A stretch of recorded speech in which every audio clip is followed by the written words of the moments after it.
Stephen Wiltshire from London is a star among savants. His nickname is the living camera. Stephen is autistic. He lives in a world of his own. Communication is difficult for him. He didn't speak his first words, pencil and paper, until he was 5. Yet when he was 11, he drew a perfect aerial view of London after only one helicopter ride. Even the number of windows in all the major buildings in his drawing was correct.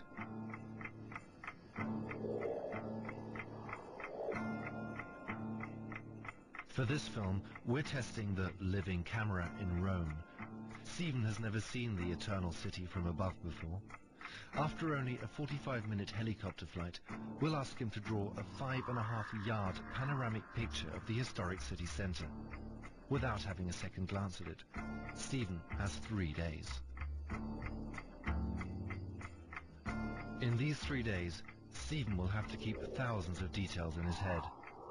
The innumerable cupolas, the tiny winding streets, all the balconies and windows of the endless array of houses, and each and every column and window arch of Rome's major sites, from the Pantheon to St. Peter's to the Colosseum.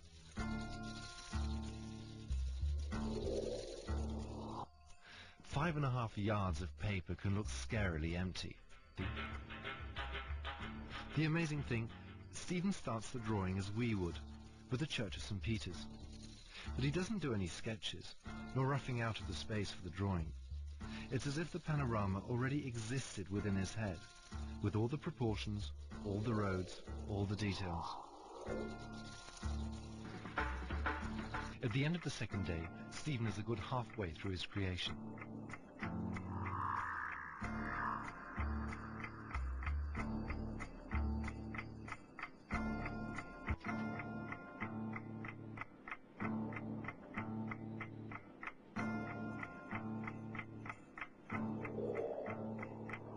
After 3 days of his drawing marathon, even Stephen Wiltshire starts to tire. He has filled in more than 5 yards of paper in fine pencil. He has been restlessly aligning window to window and house to house, because Stephen loves to be applauded for his art. In the left corner, he's finally reached the ruins of the Forum Romanum. Stephen's sister Annette is rejoicing with him. He's made it. Obviously, he's pleased with his work. Yet our vexing question still remains. How precise was Stephen's ability to memorize? Is it really true that you could only see a single curve of the Tiber from above?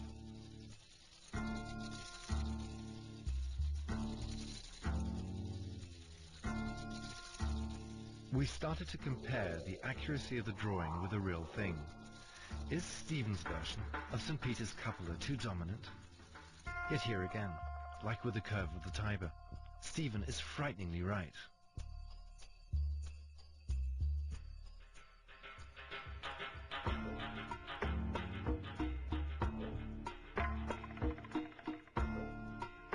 We wondered if the famous Roman hills should probably stand out more in Stephen's panorama. But again, Stephen had seen it better. From 1,000 feet up, the hills are, optically, almost level.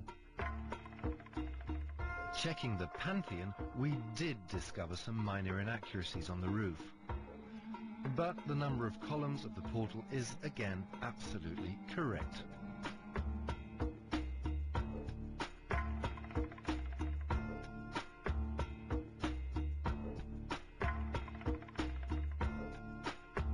And, despite our doubts, Stephen has drawn one of the most complex buildings, the Colosseum, so precisely, it's practically a blueprint of reality.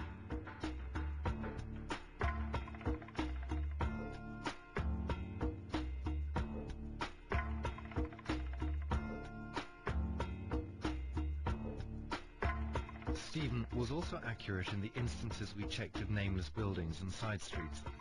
Had he had more time, his sister Annette believes, he would have put in even more detail.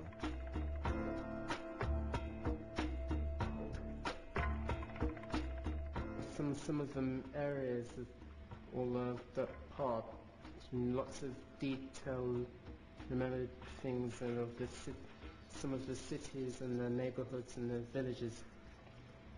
And then the easy part is St. Peter's and Forum and Colosseum, and memorize it by head and that, and by memory.